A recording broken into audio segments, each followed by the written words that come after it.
Hello दोस्तों, कैसे हैं आप लोग। हमारी आज की कहानी का नाम है यकीन।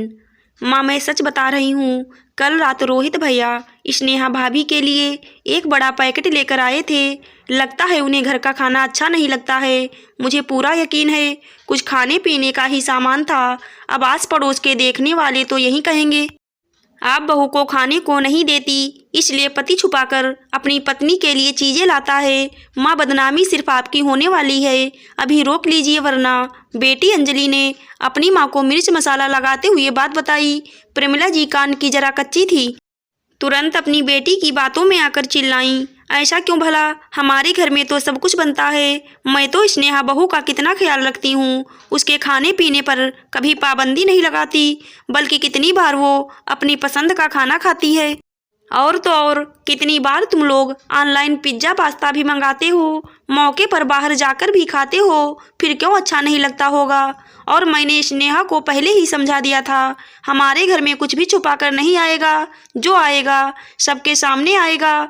फिर भी उसने ऐसी हरकत की, मेरे बेटे को बरगलाने की कोशिश की। प्रेमिला जी अपनी बेटी की बात सुन गुस्से से तमतमा उठी, जिसे देख अंजलि मन ही मन मुस्कुरा रही थी, क्योंकि उसने सास बहू के बीच में फूट डालने का काम कर दिया था। रोहित और स्नेहा की शादी को 1 साल हुए हैं और वो प्रेग्नेंट है। अब आए दिन उसका मन कभी खट्टा तीखा तो कभी मीठा खाने का करता।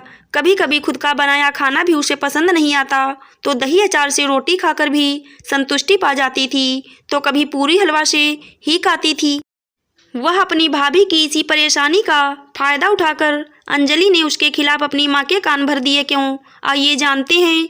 कुछ दिन पहले अंजलि अपनी भाभी के कमरे में पहुंची। भाभी, क्या मुझे अपनी घड़ी दे सकती हैं?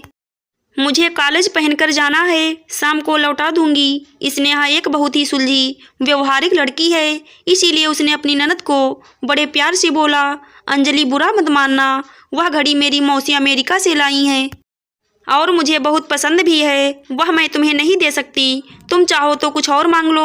वाह भाभी, 2 कौड़ी की घड़ी मांगी तो मना कर दिया, अब कुछ और क्या मांगूं। अभी आपकी साड़ी मांगूंगी तो कहेंगी बुआ की साड़ी है, पर्स मांगूंगी तो कहेंगी दीदी ने दिया है। क्या मुझे मंगता समझ रखा है? वो तो आपको अपना समझकर मांग लिया था, मगर आपका दिल तो बहुत छोटा निकला। ऐसा मत कहो अंजलि, पिछली बार मैंने तुम्हें लहंगा दिया था, तुमने पार्टी में खाने पीने के दाग लगाकर खराब कर दिया। उसके बावजूद भी मैंने अपनी सबसे सुंदर सैंडल दी थी, वो भी तुम तोड़कर ले आई थी, तब भी मैंने कुछ नहीं कहा था। वो घड़ी मेरी मौसी की है, इसलिए तुम चाहो तो शाम को अपने भैया के संग जाकर अपने लिए पसंद से सुंदर सी घड़ी ले लो। हद होती है भाभी, घर में चीज रखी है वह तो दे नहीं सकती, भैया के नाम का एहसान बताती हैं। जाइए, मुझे नहीं चाहिए आपकी घड़ी। मुझे तो पहले ही पता था आपको मुझसे कुछ लेना देना नहीं, आपको तो बस भैया प्यारे हैं, हम लोग आपके अपने थोड़ी ना हैं। बोल पैर पटक कर उसके कमरे से चली गई। बस इसी बात से चिढ़कर उसने स्नेहा से बदला लेना चाहा और अपनी माँ से डांट पड़वाने का प्लान बनाया। उसने अपनी माँ को भड़का दिया ताकि सास बहू के बीच में तू मैं हो जाए तो बड़ा मजा आए। गुस्से से प्रेमिला जी स्नेहा के कमरे में पहुंची तो देखा एक डिब्बा पलंग के सिरहाने रखा हुआ था, जिसे देख उनका शक यकीन में बदल गया कि रोहित स्नेहा के लिए छुपाकर कुछ खाने के लिए लाया था। वे बोली, स्नेहा बहू, हमने तुम्हें किस बात की कमी रखी है जो तुम मेरे बेटे से चोरी छुपे खाने पीने की चीज़ें मंगवाती हो, जबकि मैंने तुम्हें पहले ही कह दिया था हमारे घर में यह सब नहीं चलता। जो करना है तुम मुझे बताकर भी सब मंगवा सकती हो, फिर यह छुपकर घर में सामान लाना क्यों? अभी भी वक्त है, सुधर जाओ। स्नेहा अचानक से अपनी सासू माँ की बातें सुन हड़बड़ाते हुए बिस्तर से उठी और बोली, माँ जी, आप क्या कह रही हैं? मुझे कुछ समझ में नहीं आ रहा। हाँ, तुम्हें क्यों समझ में आएगा, तुमने मेरे बेटे को गुलाम जो बना लिया है, अब तुम जैसे चाहोगी वैसे ही नाचेगा और इस घर में कल को 2 चूल्हे भी हो जाएंगे, क्योंकि तुम्हें हमारी रसोई का खाना पसंद नहीं आता, इसलिए चुगली कर अपने पति से छुपकर खाना मंगवाती हो। सही कहते हैं लोग, आजकल की लड़कियां सास ससुर के नियम कायदे में रहना नहीं चाहती, उनकी सेवा नहीं करना चाहती, बस उन्हें तो अपना पति प्यारा है, उसे कब्जे में करने के लिए साम दाम दंड भेद लगा देती हैं। चिल्लाने की आवाज़ सुनकर ससुर राकेश जी कमरे में आए और बोले, ऐसा क्या हो गया? जो तुम अपनी बहू की हालत जानते हुए भी उस पर चिल्ला रही हो। कोई बात है तो आहिस्ता से भी तो बोल सकती हो। और अगर रोहित कुछ लाया भी है तो इसमें गलत क्या है? बहू का मन इन दिनों कुछ भी खाने का कर सकता है, इतना तो तुम समझो। नहीं जी, मैं कुछ नहीं समझूंगी। समझना इसे पड़ेगा। यह घर मेरा है और यहाँ इसकी मनमानी नहीं चलेगी। अरे यह कोई अकेली है जो बच्चे पैदा करने वाली है। मैंने भी 2 बच्चे जने हैं मगर ऐसी हरकतें नहीं की। किसी को पता नहीं था। अचानक रोहित बाथरूम से बाहर निकला और बोला, माँ सुधरने की ज़रूरत आपकी बहू को नहीं बेटी को है। अचानक से अपने भाई को देख अंजलि घबरा गई। उसे लगा भाई घर पर नहीं है, तब तक भाभी की क्लास लगा ली जाए। क्यों, गलती तो बहू की है, बेटी को क्यों कुछ बोलना।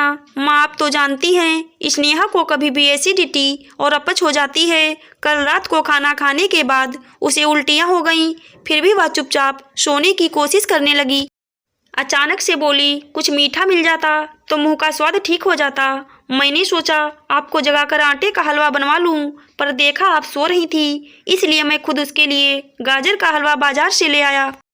और जब इसे खिलाने लगा तो कहने लगी, नहीं मम्मी जी को यह बिल्कुल पसंद नहीं आएगा कि मैं अकेले चुपचाप कुछ खाऊं। वह मेरे लिए कितना कुछ बनाती हैं, मेरा बहुत ध्यान रखती हैं, मैं उनका दिल नहीं दुखाऊंगी। आप यह हलवा रख दीजिए, कल सुबह हम सब मिलकर खाएंगे। मेरे लिए ठंडा दूध ला दीजिए, वही पी लूँगी। इसलिए वो बंद डिब्बा ऐसे का ऐसा ही रखा है। शायद आपकी लाडली बिटिया ने मुझे बाजार से आते हुए देख लिया, इसलिए आपके कान भरकर यह बखेड़ा खड़ा कर दिया। आप दोनों के बीच गलतफहमी फैलाकर अपनी भाभी को डांट पड़वाने की कोशिश कर रही थी, जो कि सरासर गलत है। पिछली बार भी आपको सामान न देने की बात पर कितना भड़काया था, तब भी आपने स्नेहा को न जाने क्या क्या नहीं सुनाया। स्नेहा मुझे इसकी हर हरकत के बारे में बताती है, पर हम इसकी हर गलती को नादानी समझ माफ़ कर देते हैं। अब आप ही फैसला कीजिए किसका क्या करना है, वरना सच में गलतफहमियों के बीज बोकर ये आपके घर में 2 चूल्हे करवा देगी। प्रेमिला जी ने बेटी अंजलि को एक जोरदार थप्पड़ जड़ने ही वाली थी कि स्नेहा ने उन्हें रोक दिया, मगर गुस्से से बोली, कॉलेज का आखिरी साल है, पढ़ाई पर ध्यान दो और अपने पैरों पर खड़े होने की सोचो। ऐसे घर में कलह मचाकर बुरी ननद बनने से अच्छा है एक अच्छा इंसान बनो। आइंदा बिना सोचे समझे अपनी भाभी के बारे में बोला तो मुझसे बुरा कोई नहीं होगा। अंजलि ने भी अपनी भाभी भैया से माफ़ी मांगी और कहा, आगे से इस तरह की कोई गलती नहीं होगी। स्नेहा ने उसके आंसू पोंछे और बोली, अगर तुम्हारा होने वाला भतीजा भतीजी अपनी बुआ को ऐसे रोते हुए देखेगा तो रोतलू हो जाएगा, इसलिए मुस्कुराओ। और यह लो, मैंने तुम्हारे लिए अपनी घड़ी से भी सुंदर घड़ी मंगवाई है। यह देख अंजलि को बहुत आत्मग्लानि हुई और तुरंत अपनी भाभी के गले मिलकर सारे गिले शिकवे दूर कर लिए। आशा करती हूँ दोस्तों आपको हमारी कहानी ज़रूर अच्छी लगी होगी। धन्यवाद।